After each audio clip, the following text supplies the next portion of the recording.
You should look like a professional. That's number one. Even if you're the groundskeeper. I mean, if you're the groundskeeper, many times you're the face of the company. Yes, although we want to have employees the long term, that residents know them by the first name, but the reality is most companies don't. Everybody shouldn't go to college. So, and you don't really need to if you don't want to, especially in this age. So people leave apartments because of crappy maintenance. With the PropTech smart water software, we get an alert. So that very next day, we're knocking on your door. Hi, Mrs. Jones. You have a water leak. We need to take care of it. It's probably that toilet. When I check into my hotel, right, I get a digital key. I don't have to bother with losing that card or leave it in the car. I'm not going to leave my phone. I'll go right up to my hotel door and boop, I'm in. One guy takes 35 minutes to change out his garbage disposal, but this other guy takes 7. Why is he doing it faster than this guy? Where's the disconnect? Is this 7-minute guy skipping over steps? Is the 30-minute guy playing on his phone for 20 minutes? Hello, everyone, and welcome back to another episode of Multifamily X podcast, Masters of Maintenance. I'm your host, Adrian Danila. Before we introduce our special guest today, I want to thank our sponsors from Kairos and AppWork for making this broadcast possible. Our special guest today is Darron Bethea. Darron, welcome to the show, sir. Hello, everybody. Welcome. Thank you. Darron, let's start by introducing you to the audience. Tell us a little bit about your journey in multifamily. Let's start with the very beginning. How did you end up in multifamily maintenance? Was it a choice? Did you get there like by choice, or was it just something that a happenstance that just happened? I don't think anybody chooses to be in property management or property maintenance. I think it kind of finds you or you find it. Just been my experience in talking to other people. So the way it happened for me is I was going to junior college and I had little odd jobs, but I got put on academic suspension. I was more worried about partying and, meeting women than actually doing what I needed to do as far as academics. My She passed away, but my aunt, her name was Laura Hayes. She ran a small property management company. She did consulting for HUD. She helped write the 4350.3. It's the manual that HUD uses for occupancy. And she called me like the day after I got put on suspension. And she's a really pious lady. She doesn't curse or anything, but she was livid. And she's like, Darron, if you don't do what you need to do in school, you could just leave school and come work for me. But you got to choose something. And hung up the phone. So at that point, I really thought about it. And I checked out of school and went to go work for her. And I used to work for her in the summers as a kid, just, helping her with papers. She would go around the country and do seminars. And I would go with her. I would pass out these training documents, and then I got to explore whatever city that we were in. I thought I'd just be her assistant, but no, no, no. She had a property in DC. Uh, we got in the car and rolled up to the property. And I still remember to this day, there was a guy outside with a broom and a dustpan. We pulled up and she's like, all right, we'll go with him. And he's like, hey, my name's Jimmy and you're my new groundskeeper. So that's how I started my career in apartment maintenance as a groundskeeper working for my auntie. And this was back in, ooh, 2002. Yeah, 2002. So I worked as her groundskeeper. I did that for about a year. And as I was a groundskeeper, I started seeing the process of apartment turns and fixing things. So I wanted to be more involved. I would hurry up and I'd finish my grounds. We had 8 hours to finish them. I'd finish them in 4. And then that other 4 hours, I would do other things. It started out small, just changing outlet plates and getting ready for paint or changing light bulbs. But soon I saw that there was other things that I could do. And I really enjoyed the personal satisfaction that I got when you walk in, to someone's home and they say, "Hey, my light stopped working," and you replace the light switch and it works again, and they say, "Oh, thank you so much." I mean, that personal feeling reward, I really kind of got addicted to it, and I just wanted to learn more. So I did. I was a after about a year of groundskeeping, I became a punch out tech. So basically, you just get my apartments ready for painting. And you do other small stuff too, unstop a garbage disposal. I learned how to snake a toilet, but of course, I wanted more. So I did that for about a year and a half, and really studied under this guy Jimmy, who I give credit to, and became a maintenance tech. Just working under him, learning from him, and got my skills up and got too big for his britches. And my auntie said, "All right, well, it's time for you to get some advanced training." So I went and got some air conditioning training, got my EPA license, and I was off to the races. And I've been loving this industry ever since. So, Darren, how long did it take you to move up from groundskeeper to service manager for the first time? Yeah, that's a great question. For me, it took about 6 years. So 2002, I was a groundskeeper. By 2007, I was a maintenance supervisor. But that Okay. was really putting my head down and being aggressive and wanting to learn. Any advice I give to any of these guys out here that maybe you're a groundskeeper or maybe a maintenance tech, keep your head down and learn as much as you can so that you can move up. So, when you became a service manager, maintenance supervisor, what were the top challenges, the hardest things that for you to transition from a person that mainly did work to a person that actually does manages like an asset, a budget, they manage people? What were the top challenges that you had, the hardest things to within this transition period? Yeah, yeah. I was thinking about the question as you were asking it. So there's two big challenges really come to the top of my head. One is that I was a younger service manager. I was in my mid 20s at the time, and my maintenance supervisor, excuse me, my maintenance technician was probably, 50 something years old, a Vietnam vet, had a career already, but he wasn't into being a supervisor. All he wanted to do was run that property. He didn't want to do anything else. But taking direction from somebody, who could be his kid was difficult for me. And for me, it was just keeping the confidence that I knew what I was doing. I might not have known everything mechanically, but administratively, I was really sound. So working out a relationship with people that were older than me, because it kind of came out, in my career. That's kind of how it's been. And then the other challenge I would say is really making sure you keep that big picture in mind about how the whole property is running, right? Because when you're a maintenance tech, you just keep your head down and you do work orders, right? You just bang out work orders. All right, what's next? Let's get it. What's next? Let's get it. But at the service manager level, it's not just doing tickets. You got to worry about the cost of getting that work order done.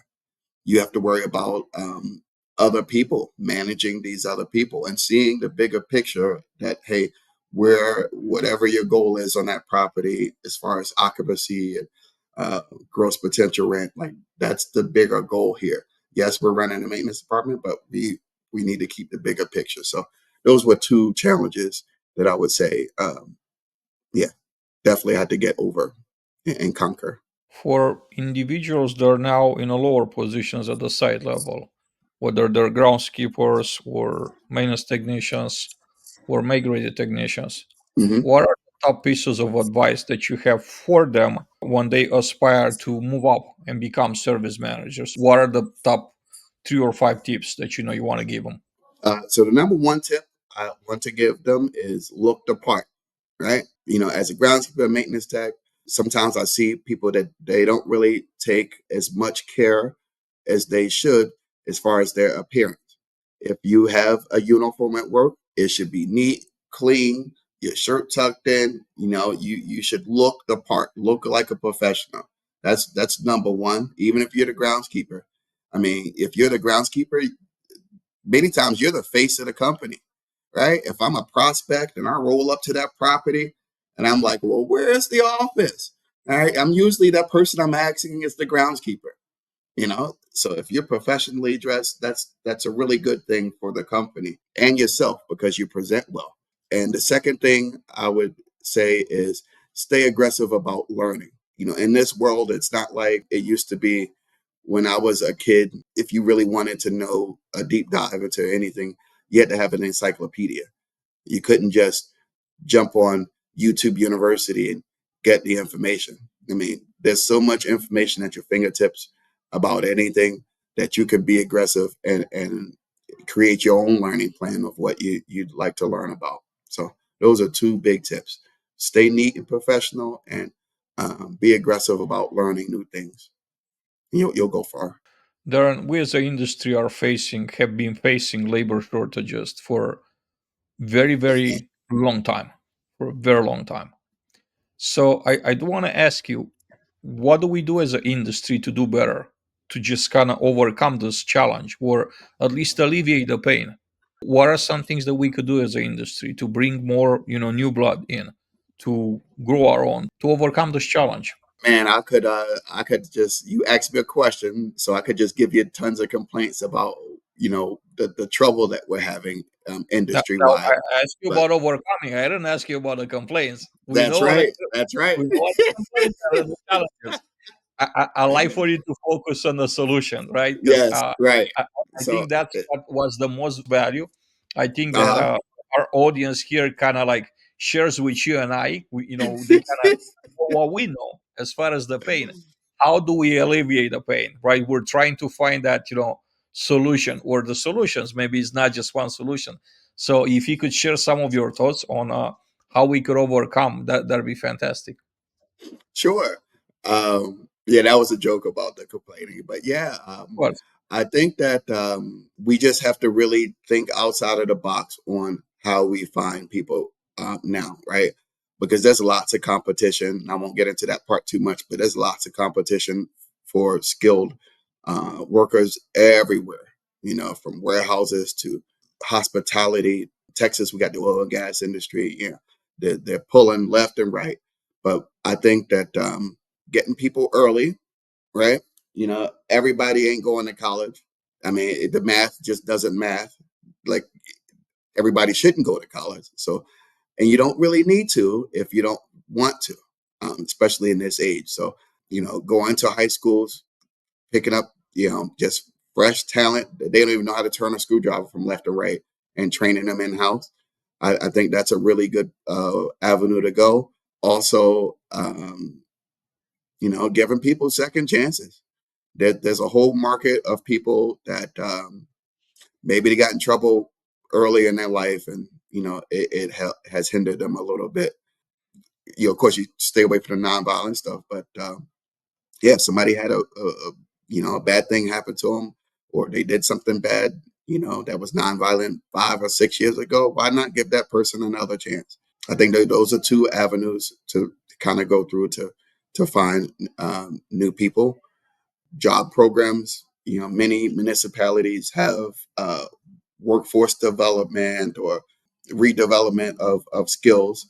Sometimes people get laid off. Maybe you were in one industry for 20 years and you get laid off, and now you find yourself without a career. Maintenance is a great career to get into.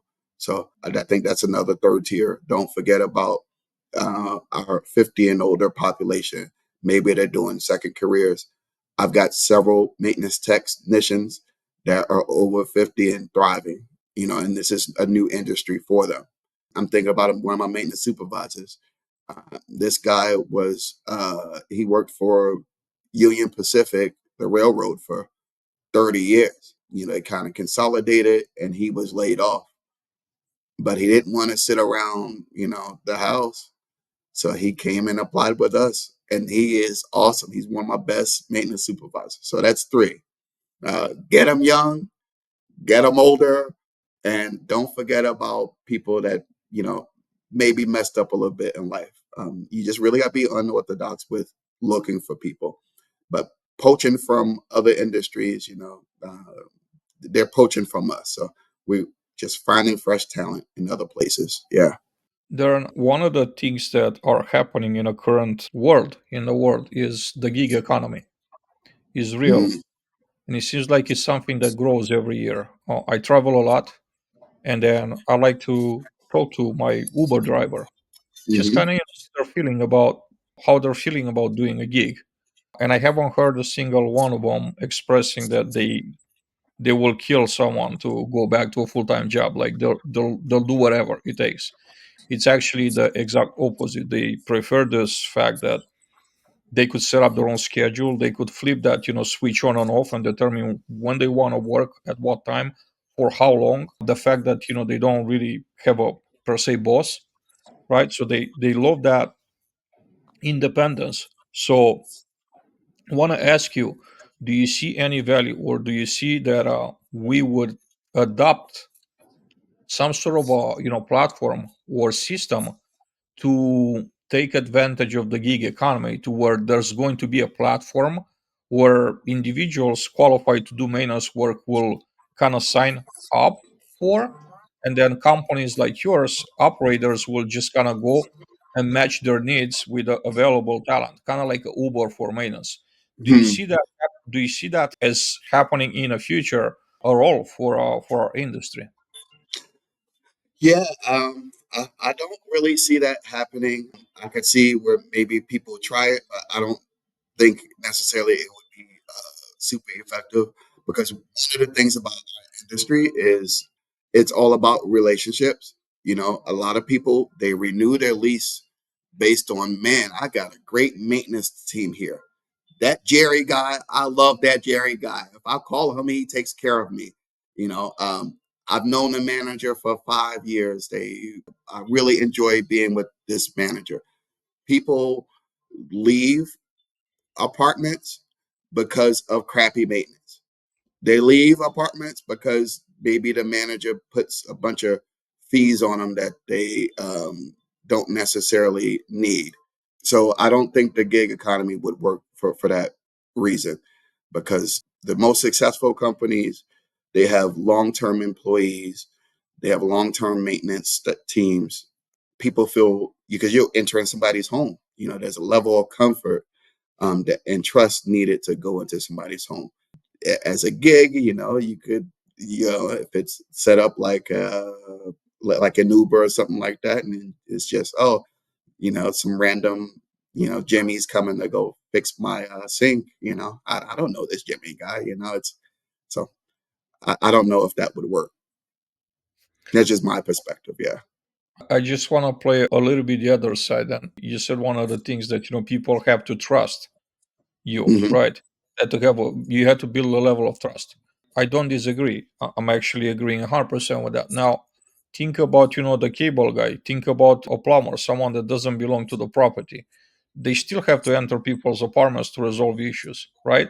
It's not a Hmm. preset trust, but they still have to enter. Why not just someone working as a gig person to fall into the same category as your external contractors? If there's an emergency, you know, uh, Jerry's coming to save me. It's not just some random person. Hey, somebody on this maintenance team that I know will be here at 9 or 10 o'clock at night to take care of me. So I think that's where the difference is. I'm not saying that there's different optics. I'm only making the case for we already use like external help, right? And a gig economy will fall into that category. Obviously, they're not going to be the company's employees. The other argument is that yes, although we want to have employees, they're long term, that residents know them by the first name, but the reality is most companies don't. That was the premises of the initial conversation. We're suffering a lot as a as an industry, and Hmm. then we have the option to keep hurting, struggling, and looking to become fully staffed, which in reality most apartment communities will not accomplish, will not accomplish more often than not. way more often Hmm. than not, or to look at alternatives and see how can we bring labor in. The repairs still gotta be done, regardless whether they're done by employee, by a certified contractor. Like there's especially emergencies, right? Not to mention, like, the routine, the asset preservation repairs, the ones that Hmm. are holding the asset together, preventing maintenance and such.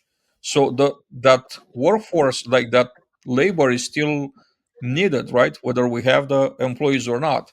So I was thinking about Very true. this other model is just being an alternative. I know that there are hurdles, right? How do you vet those people and everything? But think about Hmm. it. Uber had the same challenge. They had the same challenge when they started hiring drivers. You're right. I'm not some random person, and now you don't think anything to jump in an Uber. So maybe, now that we're discussing this, maybe a hybrid model of that. But I still think what separates this industry from a lot of other ones is the personal factor. That there's a sense of community when you do have a property that's fully staffed and maintenance and the front office, everybody's on the same page. I mean, there's a big sense of community, but I mean that you can't manufacture if it's just somebody coming to take care of the job and they don't have any ties or affiliation to the property other than I just need to get, this job that I have a ticket for done. And now a word from Dean Fungawing, founder and CEO, Kairos. I started the company in 2017. We spent 3 years in research and development, talking to multifamily owners, talking to commercial real estate owners, getting feedback on pricing and the technology and how they want it to work, talking to maintenance teams one on one. And it wasn't until 2021 that we actually launched product. And from our very first customer to now over 15,000 multifamily apartments, I think we'll be in over 30,000 units after the end of next quarter. It's growing very fast. And all of our customers, about 100 properties that we're in, not a single customer has experienced water damage post installation of our technology. We've seen a quick ROI, and with thousands of sensors, not having any insurance claims post installation is kind of unheard of in this space, right? Darron, technology, in your opinion, how is PropTech reshaping the way maintenance is done in multifamily? I love it. Efficiency, efficiency, efficiency. All right, and there's a big divide. My maintenance techs under 35, they'll have no problem with prop tech. They're ready to rock and roll. The ones over 35, and I'm not all of them, but a nice section of them, they're a little bit resistant to it. But I love prop tech. I mean, it helps us in every way. Air conditioning. You go into somebody's apartment, you need to analyze the air conditioner. You check your thermostat and you check your electrical controls. And then when it's time for airflow and to check the gas, you can use digital equipment. I've got uh, digital air meters, temperature gauges, refrigerant gauges, and everything loads right up on an app. So I can see all my readings and get a diagnosis within minutes. The work order apps. There's no more losing paper. The old day is you walk into the manager's office and there'd be the inbox, outbox, and then pending. Maintenance guy walks in there and he grabs his tickets and he's off with digital devices and digital software. You just load up your phone or your digital device and bam, you got your work order within seconds. You can clock in, do your work, fill out whatever you did, close the work order, and boom, the manager knows the moment you close it, okay, Jimmy's done with that work order. So, I mean, so many areas, prop tech, utilities. If you're paying your own utility bills, I know at Dominium, we pay most of our water bills. So even the residents' water bill, so what we do is we installed smart meters on everybody's in. So going into everybody's apartment, there's a smart meter. And this smart meter will tell us if there's a leak. The number one leaking thing is a toilet. All right. So if you're not paying the water bill, there's not much skin in the game to report a leaking toilet at 2 in the morning. You're gonna wait and go use the bathroom and jiggle that handle and yeah, it's fixed. But with the PropTech smart water software, we get an alert. So that very next day, we're knocking on your door. Hi, Mrs. Jones. You have a water leak. We need to take care of it. It's probably that toilet. And we go and we're able to take care of that toilet. So, I mean, so many areas. Leasing. I mean, that's outside of maintenance a little bit, but we need people to fill these apartments. Most companies, they have online applications now. You know, 10 years ago, you still have to fill out the paper application. So maybe, I mean, we can get people in 5 or 6 days from the time someone moves out on the 31st. 5 to 6 months, somebody else is in there. So PropTech has really created efficiency. You could do more with less. I can tell by my voice, I'm super excited about the future of PropTech and how it will help shape our lives and help this industry. Because it's been, and even with the other question on labor, more efficiency means a little bit less labor. So yeah, I'm all with it. I could spend this whole podcast talking about PropTech. I could tell that you're excited about the opportunities PropTech creates. Now, on your smart water metering, when that meter like starts spinning, do you have that option to actually cut the water off for individual apartments if No, you find no. that it could be a flood? No, so the one we use, which is a company called Ion Energy, we use H2O meters. But no, you can't turn the water off, but you'll get an alert. You can see, they have a platform that you can log on. You can see, an hourly reading of the water, but no, it won't shut off right away. And this would not be for like a explosion or something like that. It's maybe a water tank burst or something like that. It wouldn't be for that application. This would be just leaks or perceived overuse of water. For example, maybe somebody has a hot water, they have a hot water tank that's leaking. I wouldn't know that hot water tank is is actually leaking. The system would tell me, oh yes, you have a leak, but it wouldn't necessarily say it's the hot water tank. Now it does have an algorithm.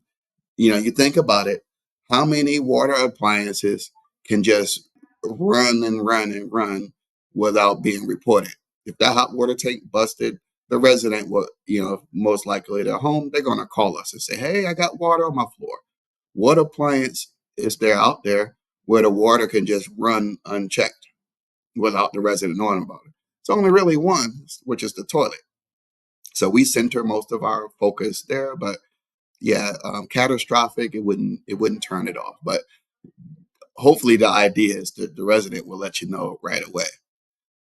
And then also, if I got an alert that I got 200 gallons of water and it's been running for 3 hours, like that transforms to an emergency. I don't care if you're home or not. I'm going to go see why am I losing 600 gallons of water?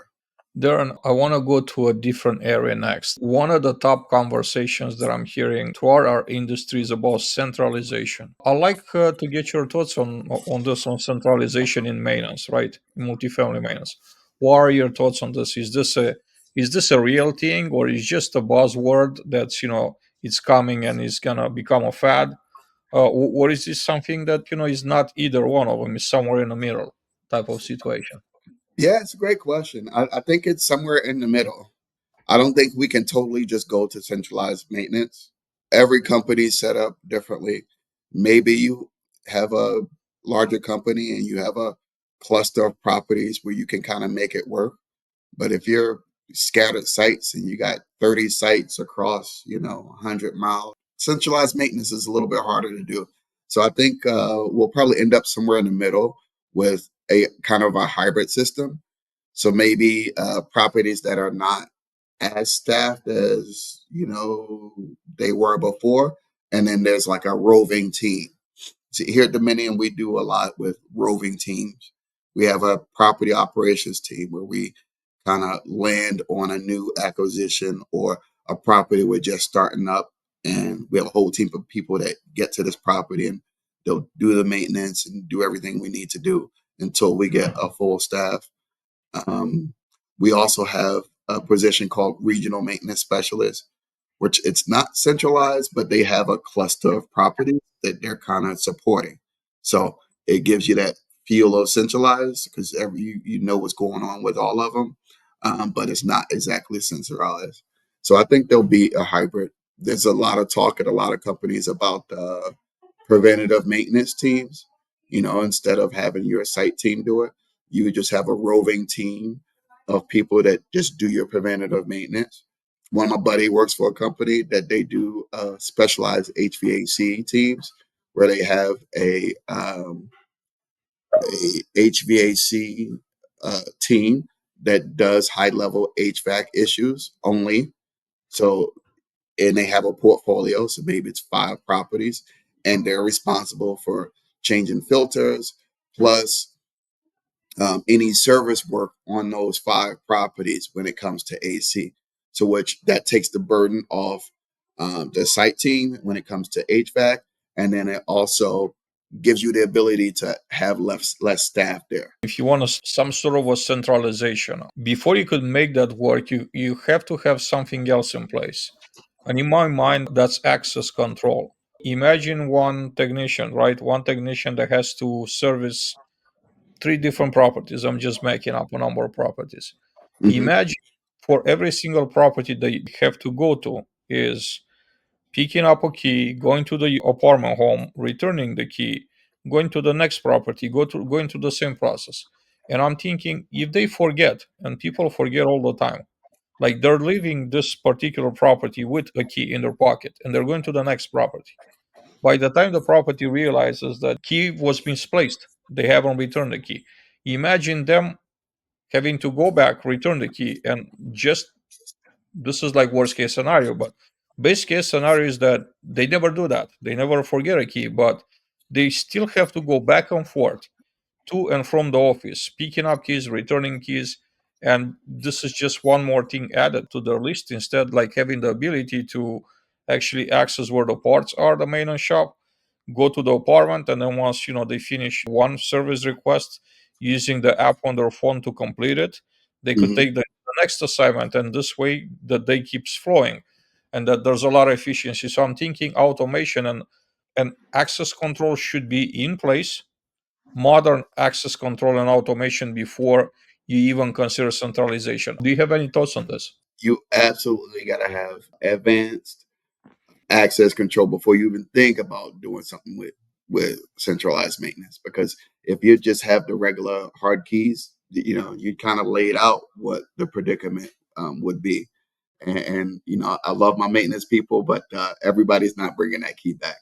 But yeah, if you have smart keys at Dominium, we use Salto, which we really happy with those so far. But and it's basically a key fob, and you can get a key fob for every property that you are at. And the same key fob will work for every community that it's programmed to. You go, you touch the thing, and you're in. Either that, NFT technology where you use your phone, it's Bluetooth, maybe those. There's a bunch of different ones when it comes to smart access control, but yeah, definitely you got to have some smart access control if you're thinking about even the hybrid program, because keys, I'm telling you, but I'm a big proponent of that. Some people are still call it the dinosaur age where they just want regular keys. Maybe they're using like the quick set smart keys. Maybe they can't afford the access control technology. Cost is sometimes a factor, but I think it is totally worth it to upgrade to smart access control. Residents love it. I mean, they love it to be able to use your phone to let one of your a lot of our communities have gates to let your visitor into your community on your phone, to give the delivery guy a temporary code that they can use to get in and around your community, to not have to fumble with your key or lose your key. I mean, you and I travel, Adrian, a lot. When I check into my hotel, right? Boop, boop, boop, I get a digital key. I don't have to bother with losing that card or leave it in the car. I'm not going to leave my phone. I'll go right up to my hotel door and boop, I'm in. So I think, yeah, in order to do centralized maintenance, the big key is having smart access before you try to do something like that. Because, yeah, there'll be a key lost. I love that you mentioned traveling and using the hotel locks. They've been around for decades. This is not Yes. new technology. And someone made an argument the other way around to me when we were talking about this. And he was saying, well, yeah, but those locks are checked daily to make sure that they're functioning. And we're not actually having that luxury that every day we could check. I think that there's ways to mitigate that. One of the ways would be to monitor the battery levels, right? And secondly, they're making batteries right now. They're guaranteed for what, like 7, 10 years for cars, for vehicles. They're Hmm. going on a road. I think that technology is available also for double, triple A batteries to have like a 10-year battery. Actually, it is. Is Yeah. there's small detectors. They're coming with the batteries encapsulated. They're like 10-year batteries. Why not just Hmm. use some of those on the locks? So for 10 years, you kind of have the guarantee that, or for the most part, that you're not gonna run into like changing batteries all the time using the cheap ones that only last like 3, 6 months. Yeah, I've heard that argument the other way too, Adrian, and I think the same thing. There's technology and systems in place to where you can still preventatively make sure that that lock is working. For example, we use Salto. There's a battery health section of the software, and I have a recurring work order in once a month. They're supposed to my maintenance tech or maintenance supervisor. You go into the Salto system and you look at the battery health. Anything that's 20% or less, just go ahead and replace the battery. And that way we don't have any trouble with, dead batteries. You could do it that way. There's a bunch of different ways to do it, but long life, like you said, the long life batteries. I mean, that lithium technology, yeah, 10 years without a battery, yeah, so that's not super hard preventive maintenance. Make a note in my calendar, change his battery in 10 years. So don't think it's a hard thing to get around. Yeah, not 9.5 years from today, change all the batteries. That's it. That's it. I mean, there's some resistance to it because there's resistance to every new technology. If you look through history, I'm a student of history, every new technology had its naysayers. I always give a good analogy about seatbelts. Seatbelts were made law late 1960s or early 1970s, I believe. But the technology had been around forever, and the government figured out like, hey, if people wear a seatbelt, you're like many times likely not to die in an accident. So they signed a law and made it mandatory, and people went ballistic at the time. You know, oh, this is gonna mess up my driving experience. And they had all these other things around this technology, but eventually they adapted to it, and now it's just nothing to put your seatbelt on. Like, no, who doesn't put their seatbelt on? Like, they would look at you like, hey, something's wrong with this guy. He's not putting his seatbelt on. It's just kind of, so I think that's where the technology will go eventually. People will just be used to smart locks. And now a word from Sean Landsberg, co-founder, AppWork. Most prop tech companies are built this way. We're hiring people that could write code. We're hiring people that are selling the product, but the end user is nowhere in this picture. How's AppWork different than the scenario I just described? Well, we're fundamentally different because we are the end users ourselves. We, meaning myself. I am an end user of the product. I use the product myself on a daily basis. But something that we're a little bit different than, I always like to look at us as, we're almost like a community of people. Us, AppWork, and all of our clients, where we leverage everybody's feedback, collective feedback, to help make AppWork the incredible product that it already is, and to help continue improving it. So we're constantly innovating, and we're all of our innovation, all of our pipeline really comes from the feedback and the ideas that our clients are giving us. I love the fact that you brought up that this is a age-old challenge since the Industrial Revolution. When the steam Yes, engine came to the market, people were against it, right? Because they were using the horse and a buggy, and that's right. then they were afraid about losing jobs. And it's very true that some jobs were lost in the process, maybe a lot. but a lot of jobs were created for people that are manufacturing the engines. They're actually maintaining, have to keep them running. This takes me to another question, to another thought just came to mind. AI, right? What are your thoughts on artificial intelligence? How do you see this? Do you see the Oh, benefit harmful? What is your take on this? I lean into technology, so that's kind of where my head is with AI. I've been using AI a little bit already. I use Microsoft Copilot. I, just how we have, I mean, nobody thought about Siri 20 years ago or Hey Google, but it's just second nature. I'm so busy. A lot of times in the morning, I'll say, Hey Siri, what's on my schedule for today? All right. And just like a little human, oh, see, I didn't mean that. I don't know if you heard that in the background, but it'll tell me, yeah, see, right on cue. What I Yeah. have going on today with AI, I think it will help revolutionize finding parts, researching a topic, researching a brand. Maybe you got a little weird mini split and it's got 3 control boards and you have no idea. You can just pop in and Copilot. Hey, I'm having trouble with this Fujitsu mini split. Model number, blah, blah, blah, blah, blah. Tell me about it. And boom, you get tons of information about this mini split from multiple sources. I mean, yeah, I think AI will be awesome. Also, identifying patterns. These companies, Yardi, OneSite, Entrata, all these big property management companies, they're just getting started. But the analytics side that AI will be able to provide will just help you a lot. Worker efficiency. All right. Man, one guy takes 35 minutes to change out his garbage disposal, but this other guy takes 7. Why is he doing it faster than this guy? Where's the disconnect? Is this 7-minute guy skipping over steps? It's the 30-minute guy, playing on his phone for 20 minutes. It'll help with those kind of analytics.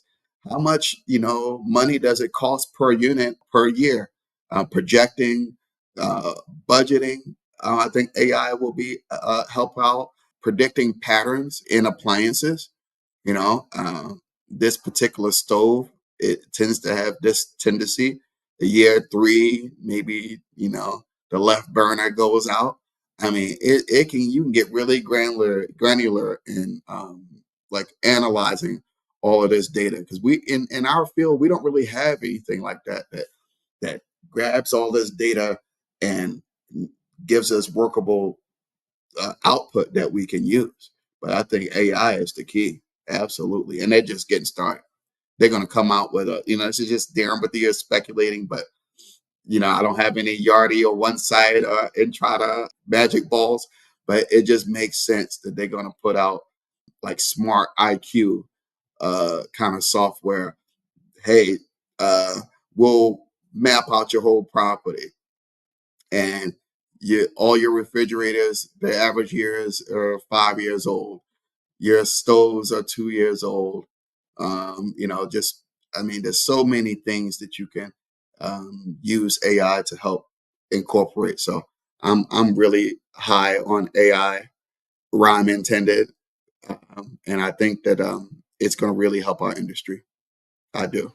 I'm of the same opinion too. I think that there's so much potential for AI and applicability. Just think about the training that we try to provide through conventional ways right now. Think about creating like a profile, an avatar that knows all that training, and all this employee had to do is to access that avatar and ask them questions, and the avatar would just tell them. Yeah, yeah, yeah. I didn't even think about that part, but yeah, and Yeah. like an answer. Yeah, yeah. I mean, there's so much potential, Adrian. I mean, it's Oh, I'm really excited about AI. AI in general, it's like the next things are moving so fast. We're in the internet age, but AI has really we have made a leap in technology because not just in our industry, AI is shaping the whole world. It's a world changer. Yeah, so our industry will right be in there with it. there's probably a lot of folks looking for sure. They are looking up to you They want to become you one day, right? How do I become a regional maintenance director? So Yeah. tell us, share with us some practical advice for those that are looking up to you and they want to become you one day. They want to become Darron. They want to manage, a portfolio of properties, not just one property at a time. The two tips I gave to that young or new groundskeeper still hold at this level. You want to look the part, neat, trim, and clean, dress yourself appropriately, getting to learn as much information as possible, staying up on industry trends. Right now we have the A2L refrigerants coming out, so that's kind of where my focus has been as far as new learning and get to know people. Don't be shy. Make sure you know who the principals in your company are. A lot of times I go to a site and the VP shows up to the site and, you know, everybody kind of scatters to their work, oh, the VP's here. I don't want to really deal with the big wig. I got work to do. Well, spend 5 minutes, introduce yourself so that they know who you are. Participate. Go to other functions. A lot of times there's company sponsored functions. The local apartment associations have events. Get out there and go to these events so that you can meet other people and kind of network. And then make sure you network within your own company as well. Maybe you're a maintenance supervisor at a property and a sister property just lost their maintenance tech or the maintenance supervisor. You know what? Raise your hand. Say, hey, I want to go help that site. I know you guys don't have a maintenance soup there. I'll go help. Take the initiative to do leadership kind of stuff like that. Also, make sure that your home life, that you live the same way you do at work. And what I say by that is if you like to network and talk to other people at work, try to be the same way at home. Go the extra mile and give an extra hand whenever you can at work. Do the same at home. And you can get that done through volunteering. I'm a real big proponent of volunteering. I've met people in the maintenance industry doing something that had nothing to do with maintenance. I'm a big volunteer at Herman Park. I live in Houston, Texas, and Herman Park is like the biggest park we have. It's centrally located downtown. It's beautiful. It's 100 and something acres. But I go down there to reflect and I'll also volunteer there. But I've met a couple of people there that are in the maintenance industry. So that's some advice I would give is keep your head down, work hard, make sure you stay clean, look the part, and network. And don't be afraid to put your hand up to help somebody else out because it's remembered and it's recognized and it tells people, oh, this guy wants more or this guy wants more. Biggest challenges that you had when you moved from managing one site to managing a portfolio of properties? It's definitely a different skill set. What were the top challenges you had when you moved from the site role to the multi-site role, and how did you overcome? The top challenge is not to get pigeonholed on one particular issue. You have to kind of float up into the clouds and kind of see an overview of what's going on, making sure that you look at things that way. Make sure you use your calendar really well to schedule yourself out. But that's the biggest challenge, not getting pigeonholed on one issue and to make sure that you extract yourself because, hey, I got other stuff to worry about. It's not just one property. When I first started out multi-site, I had two sites. Um, I can't just focus on this one. I got to focus on both of them. And then expanded to 6 sites. And I got the experience from the two, but the six was much harder. But still, you don't get bogged down on one thing. Make sure that you use your resources. Nobody's Superman. You can't just run around and fix everything on all 6 of those sites. Sometimes it is worth your time to vend the job out. Sometimes it's worth your time to pull in somebody. Don't be afraid to ask for help. Sometimes it's okay to pull in somebody else because you have to keep the bigger view that you're running the property and just keep your people motivated. That's another thing. Your maintenance technicians, your maintenance supervisors on those sites, just got to keep them motivated to work, to want to work. Sometimes they're having a bad day. Sometimes they just need you to listen to them. Darren, you spoke about inspiring people and leading people. Who are or who is the person that made the biggest positive impact in your life and your career? And if there are two different people, one for life in general, one for career, you could definitely name more than one person. Man, this is so many people. All right, it's really hard to name just a couple people. Well, for one, I would say my aunt who passed away. Her name was Laura Hayes. She helped to raise me. She taught me about honor and ethics and being a stand-up person and doing what you say you're going to do, and communicating if you can't. She gave me my start in the industry. She saw my potential. So I would say her. And then you always keep a mentor. Yeah, I have to give her a shout out to one of my mentors. Her name is Nanette Patrick. She works for HUD right now. I don't know what she does for HUD, but she used to be a VP at another company that I worked at. But she saw my potential as well, and she always told me to work hard and to do my best. Whenever I have some tough career decision, that's usually who I call to kind of hash out the pros and cons. So I'm sure she'll see this podcast and hopefully I make her smile. But yeah, those are the two. And I would say there's many others as well. I just can't name them all, but that's great advice too. Um, Anybody can be a mentor. Somebody who has had the experience and you haven't had it, that's a mentor. So you need to Darren, talk to them. one of the things that I'm contemplating quite a bit lately is legacy. So I try to ask every single one of my guests about the legacy. How would you like to be remembered when it's all said and done? What would you like your legacy to be? Oh man, you touched a really sore subject for me, personally and professionally. I'm 45. Okay. So some people, they get midlife crisis and they run out and buy a sports car. Some of them, they run out and go, make some weird purchase or they just change their lives. For me, it's really, I've been spending a lot of time kind of thinking about what is Darron Bethea's legacy and what does he want it to be. And what I've come up with is I want people to, for one, on the industry side, I want to have been able to bring up even more people into the industry.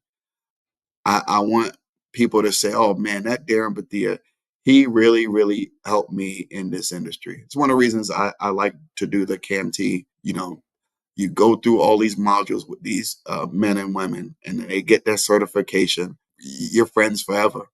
I got people that I did classes with 3 years ago, and they still call me to this day. Hey, Darron, when something big happens in their career, I got a guy. I got to call the other guy the other day. God made supervisor. He said, "I just want to thank you so much for everything that you did." I had another guy. He doesn't work for us anymore. He used to work for Dominium, and I would walk into the guy's shop. He kept an impeccable shop, but I would always get on him about his shop. Like, hey, keep your standard of your shop. Keep it up. Keep it up. And he went off and worked for some other company. He sent me a message one night and was like, hey, thank you for staying on me about my shop. Apparently he won some award in the company he works for now for best maintained shop, you know, but he remembered me enough to send me a little note. So that's where I want my legacy to be on the professional side. I would love it to where, man, Darron helped all of these people. I mean, I'll help as many people as I can. So that would be my legacy. And then personally, just that Darron was a good person. That again, he showed his helping hand. It's one of the reasons I really volunteer is I really love to help people, and I get energy from helping people. If I'm at home for 3 or 4 days, I'm by myself. My energy is down. I'm down to like, my battery gets depleted. My battery gets full from helping other people. So that's what I think my legacy. That's what I would want it to be. Darren, it's been an amazing conversation. It was so great to have Yes. you here today with us. Share your thoughts and your expertise, your wisdom, and also taking an hour out of your busy day to spend with us. What are some final thoughts that you have for us and for the audience here? Two things. For one, I want to thank you, Adrian, for your piece and making this industry better, promoting people in this industry. You are a big factor for us in this industry, so I really appreciate you. The other thing I'd like to say is anybody out there listening and you're thinking about getting into this industry, maybe you just started into this industry, it is a wonderful industry to be in. And you see, you got people like me in it, you got people like Adrian in it. Like it's a great position to be in. And just like several other positions, okay, you're not going to get a robot to be a maintenance person. It's just not. Okay, it's the ultimate job security. If you like helping people, if you like making a difference, if you like learning something, and then you're able to apply it right away, come on in. This is the industry for you. Darren, for those in the audience that want to reach out to you, seek advice, or want to connect with you, what are the best ways to get in contact with you? You can find me on LinkedIn. I'm very searchable. You search my name, Darron Bethea. I add everybody. So you can add me, shoot me a question. Like I said, I really genuine about that. I don't mind helping people at all. So if you got a question for me about the industry, about making a move, whatever it is, I'm happy to help you. Because maybe I'll see you later on in life somewhere and you can help me. Once again, Darren, thank you for being generous with your time and Yes. sharing great stuff with us today. Everybody, thank you for watching us today or listening to us. If you're on a podcast app, I'm Adrian Danila, your host. This is Masters of Maintenance Multifamily X podcast. I want to thank our sponsors from Kairos and Appwork for making this broadcast possible. And we hope to see you back here soon. Until next time, take care. Bye, everybody.